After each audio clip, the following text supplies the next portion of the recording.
సంఖ్యాకాండము 24వ అధ్యాయము. ఇశ్రాయేలీయులను దీవించుట యెహోవా దృష్టికి మంచిదని బీలాము తెలుసుకొనినప్పుడు అతడు మునుపటి వలె శకునమును చూచుటకు వెళ్ళక అరణ్యము వైపు తన ముఖమును త్రిప్పుకొనెను. బిలాము కనులెత్తి ఇశ్రాయేలీయులు తమ తమ గోత్రముల చొప్పున దిగియుండుట చూచినప్పుడు దేవుని ఆత్మ అతని మీదికి వచ్చెను గనుక అతడు ఉపమాన రీతిగా ఇట్లనెను. బెయేరు కుమారుడైన బిలాముకు వచ్చిన దేవోక్తి, కన్నులు తెరిచిన వానికి వచ్చిన దేవోక్తి, దేవవాక్కులను వినిన వాని వార్త. అతడు పరవశుడై కన్నులు తెరిచిన వాడై సర్వశక్తుని దర్శనము పొందెను. యాకోబు నీ గుడారములు, ఇశ్రాయేలు నీ నివాస స్థలములు ఎంతో రమ్యమైనవి. వాగుల వలె అవి వ్యాపించియున్నవి. నది తీరమందలి తోటల వలెను, యెహోవా నాటిన అగరు చెట్ల వలెను, నీళ్ల యొద్దనున్న దేవదారు వృక్షము వలెను అవి ఉన్నవి. నీళ్లు అతని బొక్కెనల నుండి కారును. అతని సంతతి బహు జలముల యొద్ద నివసించును. అతని రాజు అగాగు కంటే గొప్పవాడగును. అతని రాజ్యము అధికమైనదగును. దేవుడు ఐగుప్తులో నుండి అతని రప్పించెను. గురుపోతు వేగము వంటి వేగము అతనికి కలదు. అతడు తన శత్రువులైన జనులను భక్షించును. వారి ఎముకలను విరుచును. తన బాణములతో వారిని గుచ్చును. సింహము వలెను, ఆడు సింహము వలెను అతడు కృంగి పండుకొనెను. అతనిని లేపువాడెవడు?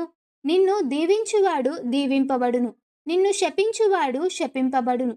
అప్పుడు బాలాకు కోపము బిలాము మీద మండెను గనుక అతడు తన చేతులు చరుచుకొని బిలాముతో, నా శత్రువులను శపించుటకు నిన్ను పిలిపించితిని గాని నీవు ఈ ముమ్మారు వారిని పూర్తిగా దీవించితివి.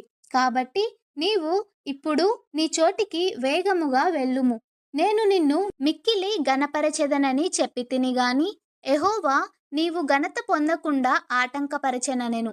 అందుకు బిలాము బాలాకుతో, బాలాకు తన ఇంటెడు వెండి బంగారములను నాకిచ్చినను నా ఇష్టము చొప్పున మేలైనను కీడైనను చేయుటకు యెహోవా సెలవిచ్చిన మాటను మీరలేను. యెహోవా ఏమి సెలవిచ్చునో అదే పలికెదనని నీవు నా యొద్దకు పంపిన నీ దూతలతో నేను చెప్పలేదా? చిత్తగించుము, నేను నా జనుల యొద్దకు వెళ్ళుచున్నాను. అయితే కడపటి దినములలో ఈ జనులు నీ జనులకేమి చేయుదురో అది నీకు విశదపరిచెదను రమ్మని చెప్పి ఉపమాన రీతిగా ఇట్లనెను. బెయేరు కుమారుడైన బిలాముకు వచ్చిన దేవోక్తి, కన్నులు తెరిచిన వానికి వచ్చిన దేవోక్తి, దేవవాక్కులను వినిన వాని వార్త, మహోన్నతుని విద్య నెరిగిన వాని వార్త. అతడు పరవశుడై కన్నులు తెరిచినవాడై సర్వశక్తుని దర్శనము పొందెను. ఆయనను చూచుచున్నాను గాని ప్రస్తుతమున నున్నట్టు కాదు. ఆయనను చూచుచున్నాను గాని సమీపమున నున్నట్టు కాదు. నక్షత్రము యాకోబులో ఉదయించును, రాజదండము ఇశ్రాయేలులో నుండి లేచును. అది మోయాబు ప్రాంతములను కొట్టును, కలహవీరులందరినీ నాశనము చేయును. ఎదోమును షేయూరును ఇశ్రాయేలుకు శత్రువులు.